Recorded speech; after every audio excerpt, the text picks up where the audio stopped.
Hi, I'm Mike Clouse. I'm the Program Chair of Aviation and Maintenance Technology, and I'm here to answer a few questions about our program today. What's a misconception people have about your program? One major conception is that they think aviation maintenance personnel are technically an unskilled type of labor force, but that's not technically correct. Aviation mechanics are highly skilled and work on multi-million-dollar sophisticated aircraft. What are some of the jobs someone's degree from your program might get when they graduate?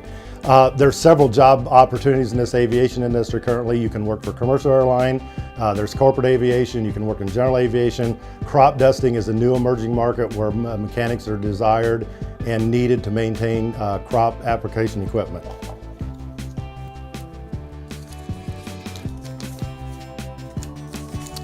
What type of student would do well in your program, and tell me about some of their characteristics or hobbies. One is, a good characteristic is to have a good love and found, I should say, sense of wonder with aviation. You also need to be, these people need to be highly detail oriented. They need to have good educational skills and also have to have good communication skills.